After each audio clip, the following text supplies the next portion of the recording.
de los servicios de inteligencia, mejor dicho, un decreto que hizo el presidente Milei, que es polémico, ¿no? Es un decreto polémico que introduce cambios, por ejemplo, la posibilidad de detener a personas sin la intervención de un juez. Estuvo Patricia Bullrich hace poquito acá en un mano a mano que hicimos en La Nación Más. Obviamente defendió eso, yo le pregunté puntualmente y ella dijo, bueno, pero que si alguien se lo encuentra en flagrancia, no se puede esperar a un juez para que venga.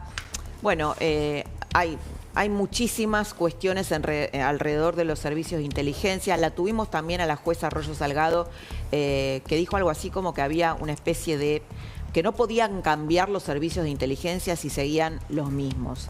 Si seguían las mismas personas a través de los distintos gobiernos. Lo tenemos conectado a Miguel Ángel Toma, que fue jefe de los servicios de inteligencia. Miguel, ¿cómo estás? Buenas noches. ¿Qué tal, Laura? Un gusto, como siempre. Bueno, un gusto también tenerte. Tenemos acá, bueno, a Daniel Santoro, lo tenemos a Fernando Soto para debatir un poquito. ¿Cuál es tu mirada sobre esta modificación que me gustaría, disculpame un poquito, que Daniel la explique, la resuma? Sí, si querés tenemos una placa para contar este decreto de necesidad y urgencia que firmó el presidente Milei y que Adorni mandó al Congreso para su ratificación o rechazo la semana pasada. Como bien decías vos, se autoriza a los agentes de la CIDE a aprender personas en flagrancia. Utiliza la palabra que todas las actividades de la CIDE son encubiertas y dice que la CIDE va a poder pedir apoyo técnico, logístico a las Fuerzas Armadas, a las Fuerzas Federales, al resto de las Fuerzas de Seguridad, creando una comunidad de inteligencia, siguiendo un poquito el modelo norteamericano después de los atentados a las Torres Gemelas del 2001, que la idea era compartir información. Y esto creó mucha polémica, por eso es que has convocado acá, Laura, a distintas opiniones para ver, si este DNU va a pasar la aprobación del Congreso y cuáles son los distintos puntos de vista, ¿no? Sí, y debatirlo un poquito. También tenemos a Fernando Soto, el doctor Fernando Soto, asesor de Patricia Bullrich. La tenemos a Leila. No, Leila se fue. Bueno, acá hay una segunda placa, perdón, que además, que esto es otro tema muy sensible, que dice que la CIDE puede recabar información de 15 organismos públicos, como el RENAR, el Registro Nacional de las Personas, la FIP y demás, sin la orden de un juez. Y después hay una cuestión entre la ciberinteligencia y la ciberseguridad. Obviamente la CIDE va a seguir haciendo ciberinteligencia, que es muy importante para prevenir un tercer atentado en la Argentina. Y todo el tema de la ciberseguridad, que lo hablábamos la semana pasada, el tema de lo que vimos en la Deep Web la semana pasada. En la Internet profunda, en la Internet profunda. Con millones de datos privados de los argentinos dando vueltas. Perdón, esta reforma incluye meterse en la web. Que la ciberseguridad pasa de la CIDE a Adorni. Entonces, estos son los puntos que están en discusión. Bien, Miguel. Bueno, en primer lugar, quiero hacer una breve referencia al modo elegido para modificar la ley 25.520, porque en realidad este decreto modifica esa ley que es del año 2001. La decisión de actualizarla es correcta por dos razones. Primero, porque han cambiado la naturaleza de las amenazas. Las amenazas que teníamos en el 2001 cuando hicimos esta ley no son las mismas que las que tenemos hoy. Persisten las de esa época y hay nuevas. Y la segunda razón es la necesidad de incorporar el impacto de la tecnología.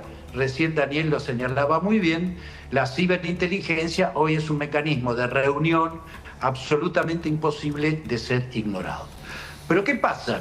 Una ley que se hizo con un enorme consenso, yo era opositor, diputado por el peronismo, presidía la bicameral, Carlos Becerra era el jefe de la CIDE de la Rúa, trabajamos un año entero, todo el 2001, convocamos a todas las fuerzas con representación parlamentaria y sacamos una ley extraordinaria en su momento porque derogó todos los bandos militares, leyes, decretos ley, etcétera, y transparentó el accionar de inteligencia porque le dio un marco legal. O sea, primer error, me parece a mí, no es haber decidido actualizarla, sino haberla hecho a través de un decreto. Ajá. Este es el primer. Es decir, vos lo que, Miguel, discúlpame, lo que estás planteando es que sea toda la política la que lo defina, o por lo menos que tenga algo que pase por el Congreso, básicamente. Una ley, ¿no? Una ley, claro. Una ley. Está en claro, y de los que tenemos experiencia en política sabemos que con el kirchnerismo no podemos contar. Claro. Pero más allá del oficialismo, le sumás el PRO, sectores del radicalismo, del peronismo federal, y vas a encontrar un consenso necesario como para darle entidad y consistencia a esa nueva ley. Ahora, más allá de la forma, Miguel, ¿vos encontrás alguna...? La forma no es menor en esto, no, por supuesto, es una política de Estado. No, desde ya, pero en el fondo de la cuestión, o sea, en lo que se propone, ¿hay algo que te haga ruido? Sí, básicamente me parece que el decreto comete errores políticos y de contenido muy serios. En primer lugar, yo no sé por qué es redundante y da lugar a debates que están saldados en la sociedad. Cuando dice que los agentes de inteligencia pueden detener a personas en flagrancia. Laura, vos y yo, Daniel y yo podemos detener a un tipo que le esté robando la bicicleta a un chico y entregarlo a la policía. Esto ha generado un debate innecesario. ¿Y qué es lo que pasa? Vuelve a aventar los fantasmas del pasado. ¿Por qué? Porque durante el kirchnerismo, convengamos, se utilizaron los métodos y hasta los fondos de la inteligencia para hacer espionaje interno. Entonces un decreto que no es claro, que usa la palabra encubierto, como señalaba también Daniel recién, sí, te remite de nuevo a los fantasmas del pasado. Entonces, decreto por un lado equivocado como formato, y segundo, utilizar esas cuestiones nos remite a un pasado que en realidad lo que queremos todos los argentinos es que no volver para atrás, sino que la nueva estructura de inteligencia sirva para protegernos de las nuevas amenazas que son muy serias. Bien, quisiera, incluirlo a Fernando Soto en el debate, asesor de Patricia Bullrich, una de las defensoras, impulsoras de esta actualización de la CIDE. Este decreto es un decreto usado dentro de las facultades constitucionales. Por supuesto que el Congreso es el lugar de debate, pero también existe en la democracia el decreto como para sancionar una ley cuando hay fundamentos, como se explicitó en los fundamentos del decreto, que es la necesidad de esto no demorarlo, ¿no?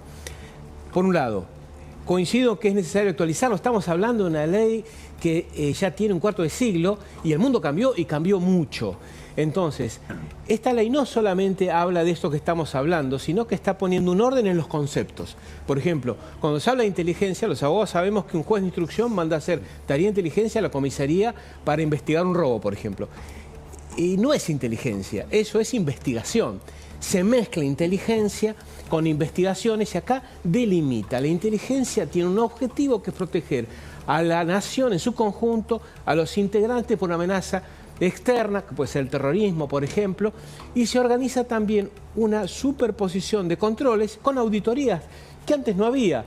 Y como bien dijo Miguel Toma, se ha gastado los fondos de todos los contribuyentes en el agujero negro de la CIDE para objetivos que no eran de nacionales, sino políticos.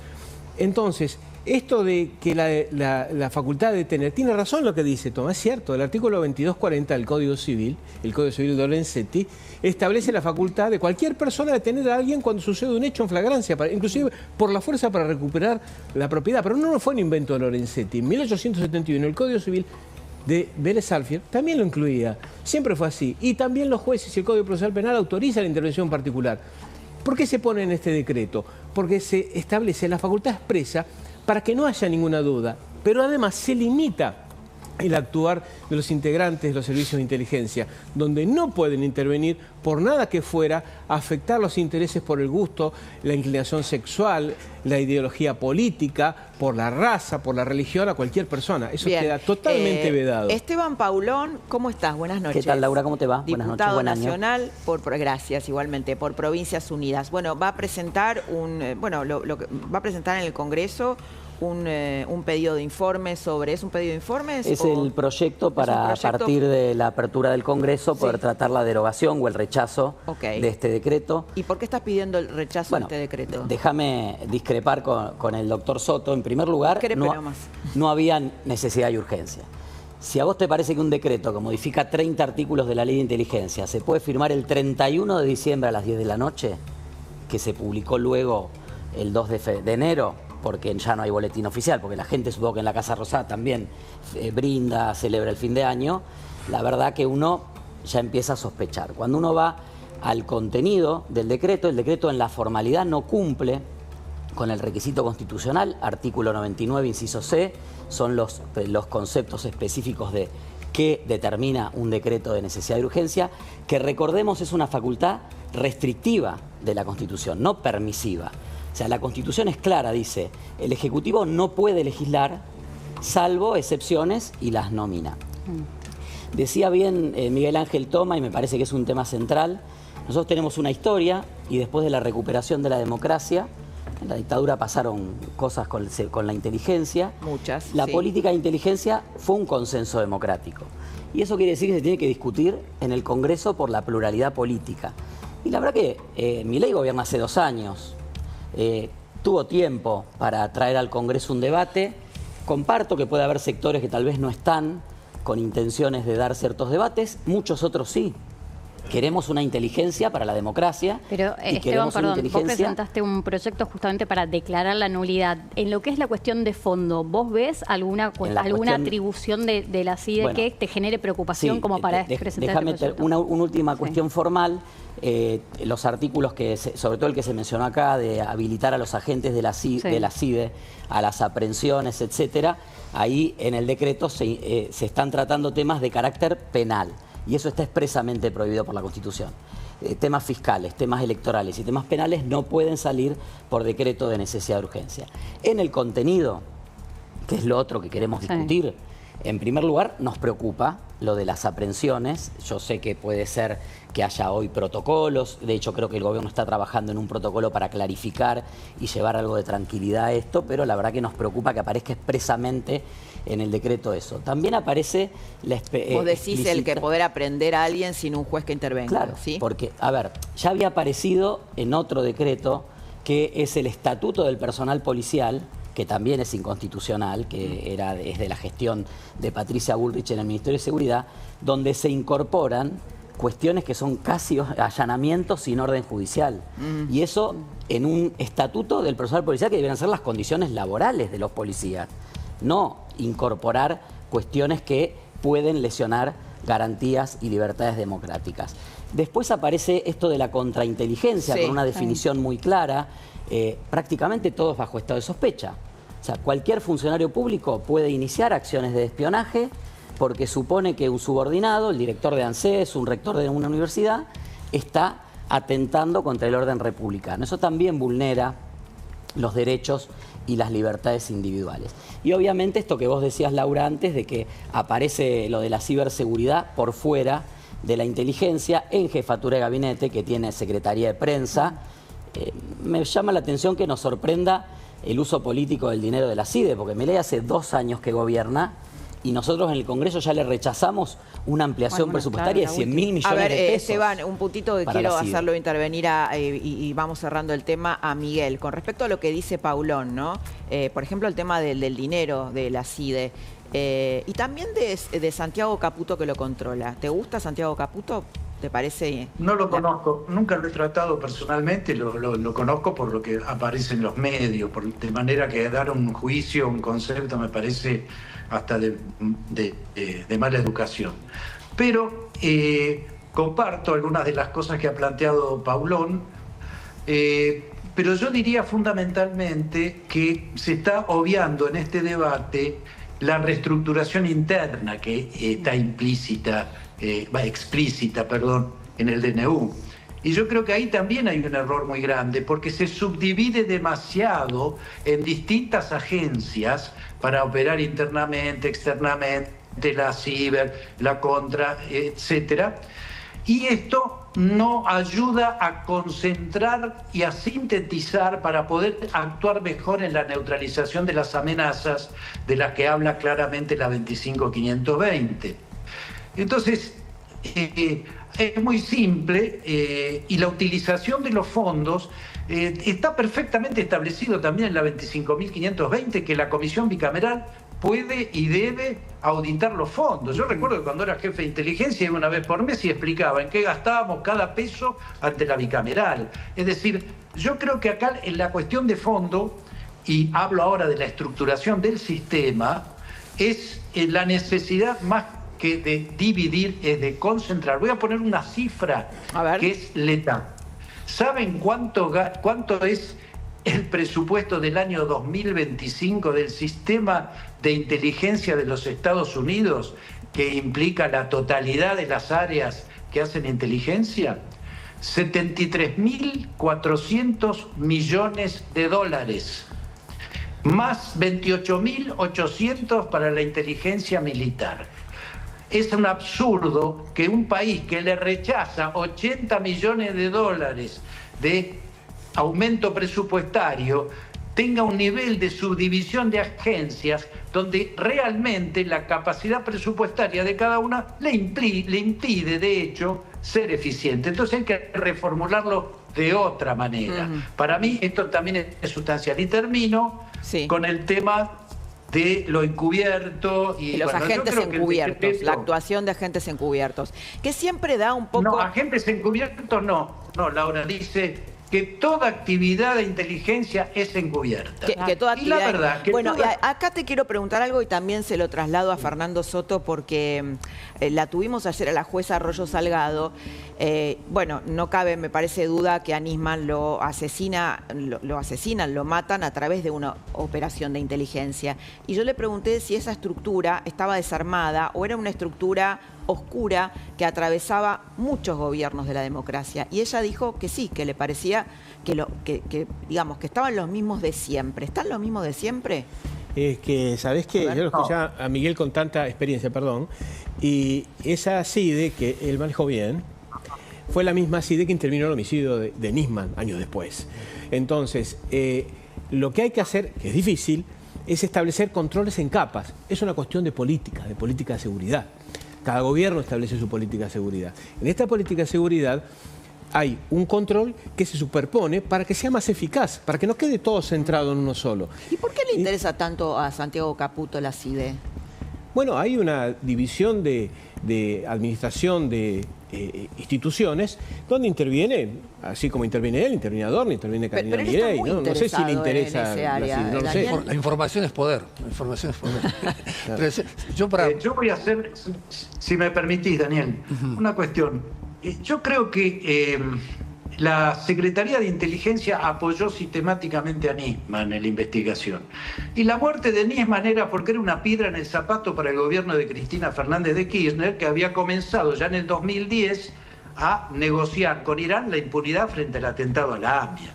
Por eso, entre el 2010 y el 2014, desfinancian la CIDE y financian de una manera impresionante la Jefatura 2 de Inteligencia Militar en cabeza de Milani. Estos progresistas, ¿no es cierto?, le estaban dando fondos a la estructura militar como en las peores épocas del terrorismo de Estado y son los responsables reales del asesinato de Nisman. Sí, sí. Entonces, y vos has escrito mucho sobre eso.